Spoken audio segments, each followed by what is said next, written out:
Let me tell you about GCSE History at All Hallows. My name's Dave Wallbanks and I'm the head of history here. Why study history? History is one of the most popular GCSE options in the school and has been for many years. The department is a vibrant one, students enjoy their lessons. Our students achieve good grades. Over 84% achieved grades 9 to 4 last year in 2020. Staff work hard to help our students achieve success, and we provide all of our students with everything that they need to help them to do well. We give out revision guides, we run revision sessions, and we offer one-to-one support. We have textbooks and resources for every student's needs. History will get you into the top colleges and universities. It will make you more employable. Let me give you an outline of our GCSE course. Students study the AQA GCSE History course for 3 lessons of 50 minutes a week. At the end of Year 11, students sit 2 exams, which are 2 hours long. Each exam is 50% of the final exam grade. There are no tiered papers, so everyone does the same exams, and there is no coursework. Each paper is a mix of short and extended questions, with some source-based tasks too. This will be taught in Year 10 by Mrs. Washington, Mr. Jenkins and Mr. Wallbanks. Paper 1 lasts for 2 hours and has 2 sections. The first section is on America between the 1920s and 1973. It's a study of what they call opportunity and inequality, when some Americans lived what they call the American dream. Others struggled. They had extremes of poverty, discrimination and prejudice. So we look at the civil rights movement, we look at the rise of gangsters, we look at America in decline and America in boom. The second part of exam paper 1 is what's called conflict and tension in Asia, which basically focuses on the 2 wars in Korea and Vietnam. We seek to show what started them and what finished them, and why was it so difficult to fix these problems even nowadays. Then we move to paper 2. Again, it's 2 hours long, and the first section is Britain, Health and the People, from around the year 1000 to the very present day. This topic covers the development of medicine, surgery, and all the improvements in public health since the Middle Ages. So we look at surgery, we look at the development of anaesthetics, we look at what it was like in the Middle Ages when people believed that what made people ill was God. And so how do you cure these things? You pray to God.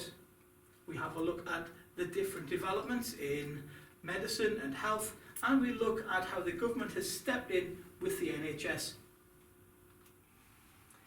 Our section B of paper 2 is Elizabethan England, from 1568 to 1603. We have a look at what it was like for Elizabeth as a woman to run the country, the first heroine of English history, I believe.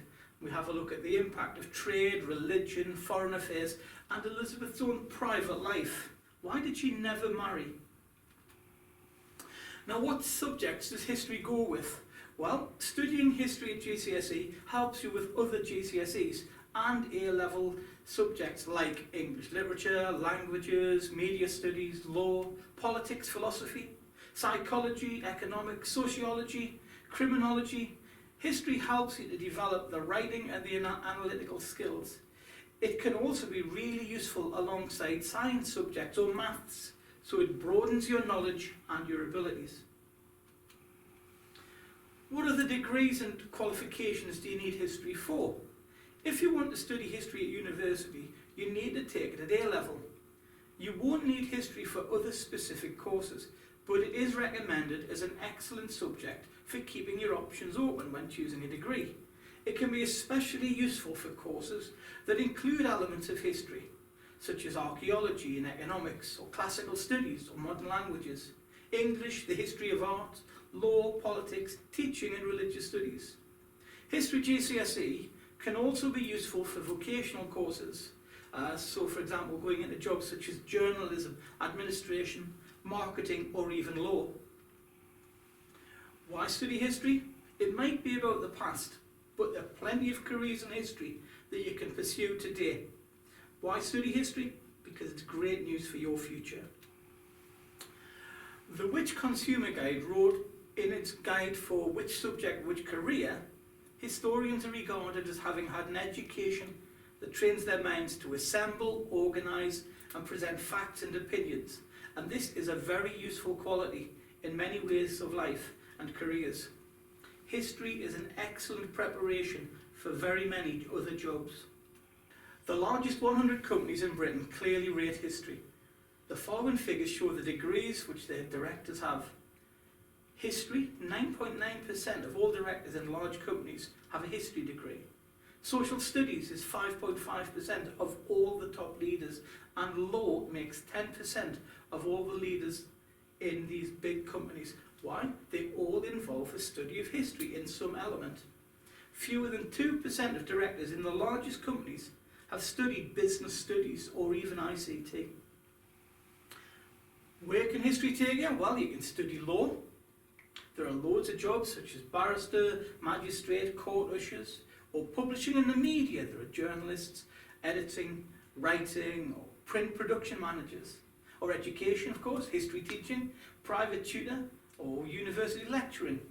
We're also found in the hospitality and tourism industry. So, for example, history graduates are in tour guides, they are museum operators, and they work for tour companies.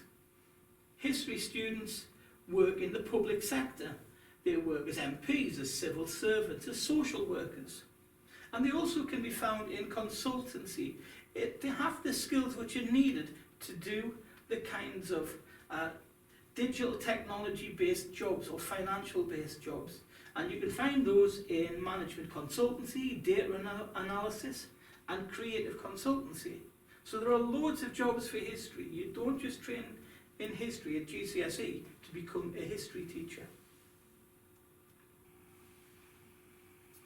If you have any questions about GCSE history, please contact me at the school, Mr. Wallbanks, and I'll do what I can to answer all your questions. Thank you for listening.